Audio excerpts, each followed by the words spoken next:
was really good. I don't really know how to review it. Okay, let's try. Hi everyone, it's me, Grant, the movie and TV guy. Hello. Movies and TV, that's what we do here, and we're talking about a movie of sorts that is now streaming on Paramount Plus, and it's similar to last week's Billie Eilish film. It's basically a visual album. It's a concert, not really concert film, I guess. It's more like it really is visual accompaniment to an album, and that album is Star-Crossed. It's called Kacey Musgraves' Star-Crossed the film, and this is a film that's streaming on Paramount Plus. It is. I want to find out who directed this. Hold on. I know she co-wrote the screenplay. Whatever that screen. It's mostly so like there's not a lot of like actual dialogue in it. Like it really is the songs that tell the story.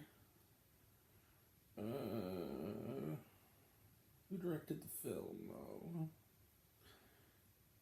This is what you guys came here to see. Bardia Zainali. Bardia Zainali directed this, and basically, what's the story? There really isn't one necessarily, and there doesn't really need to be. Basically, what it is it's split into 3 acts that are just vignettes involving the album, where the general theme seems to be of the songs in this heartbreak and falling out of love with someone. Set to the glorious vocal stylings of Kacey Musgraves. There's really cool sequences in this. There's a heist sequence featuring the first of a couple of guest stars in this, Victoria Pedretti, from who we've talked about a few times on this channel, from The Haunting of Hill House and Bly Manor, as well as Love Quinn from You, who's having the time of her life in this, like, really, I think the standout sequence in the film, or one of the standout sequences, which is like a heist, but it's kind of done like a 4-way homage to, like, Mean Girls, Clueless, Jawbreaker, and Spring Breakers? Like Harmony Korine's Spring Breakers. It's this really weird thing where they're kind of like these young women who are at the mall, and then they get like equipment and they go like rob. It looks like a bridal place. The name of their group we find out is called the Non-Matrimonials. I thought that was kind of funny. That was a really cool sequence, very stylishly done. The whole film is shot by Matthew Libatique, who, among the things he shot, I believe he shot Requiem for a Dream. And it has some of that hyper editing you do expect from, like, Darren Aronofsky. It's honestly kind of surprising he didn't direct this. Other sequences, there is, like, a ride down a highway that transitions into a crash in which Kacey Musgraves is, like, a broken mannequin on the side of the road and is operated on by our next guest star, Eugene Levy, the legendary, amazing Eugene Levy, who, says something along the lines of, like, everyone falls apart sometimes, I feel ya. He's very pun happy. There is some lighthearted kind of funny bits in this. But there really isn't a story. It's built around a theme. It kind of keeps going back to this opening sequence involving people in, like, a makeup room preparing to go on stage, talking about, like, lovers who have fallen out. There's a little bit like shades of Romeo and Juliet in there, thereby the title Star-Crossed. But there really is not a plot. It's just kind of, it seems like, if anything, it's a visual representation of Kacey Musgraves learning to bounce back from heartbreak. That seems to be the basic theme of this movie, basically. So I don't know what to say about this, other than the visuals are amazing. The funny bits are funny. The music, while I don't think it's maybe necessarily the best songs that Kacey Musgraves has ever performed, they're still really good. And you have her, charisma and her likability, because Kacey Musgraves, if you're a fan of hers already, you're gonna love this movie. Because the whole thing is done, anyway, it's also just long enough. The movie is not even really feature-length. It's 48 minutes long, just about, maybe 45 minutes with credits. It moves relatively well. Like, it doesn't overstay its welcome. And it has some great visuals, some really trippy visuals. There's another one where it seems to be... It's hard to kind of gather some of the visual themes of it. Sometimes there's a sequence where it seems like Kacey Musgraves' character in the film, which I'm guessing is just her playing a fictional version of herself, she takes some kind of tablet that looks a little bit like LSD, and then it just randomly cuts to drug information, and then like a bunch of kids talking about their futures, and then their voices get all distorted. Some of the stuff in this is a little bit weird for weirdness sake at times. It feels a little bit, although I might be wrong.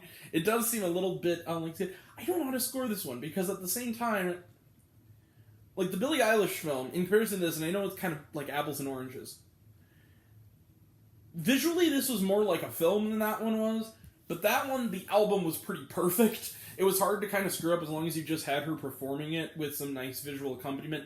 Whereas this one, like I said, it isn't quite as strong, but it's still good. Some sequences also have some touching elements. That scene prior to the mannequin sequence has a pretty great sort of smash cut from Miss Musgraves tearing up like a heart-shaped piece of paper to actually just having like visible tears running down. It's kind of moving.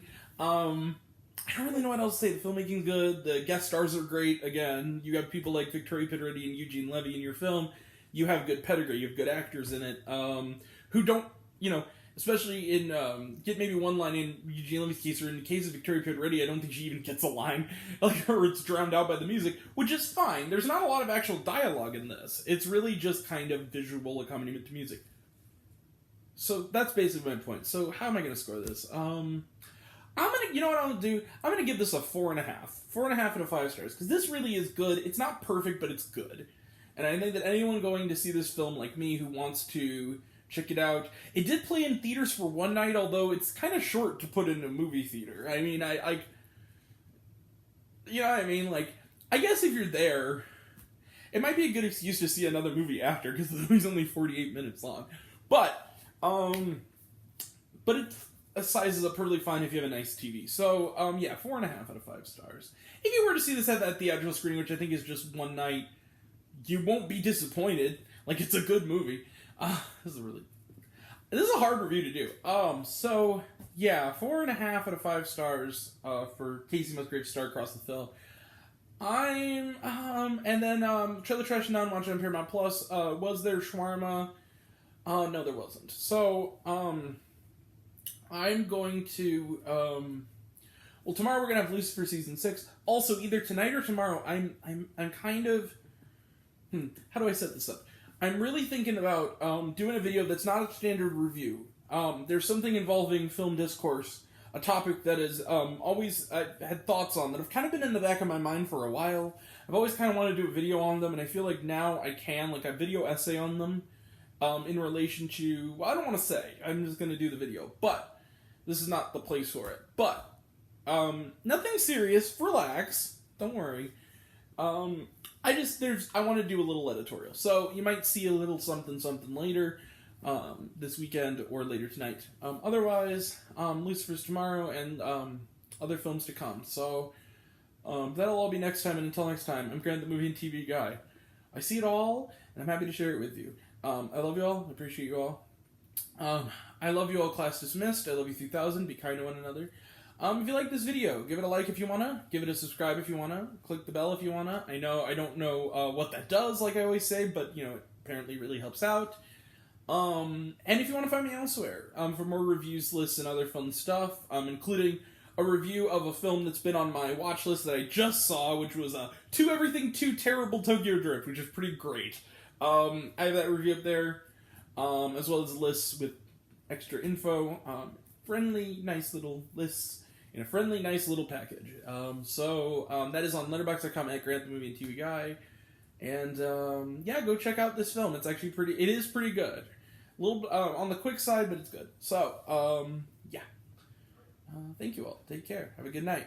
Sweet dreams, everybody. See ya.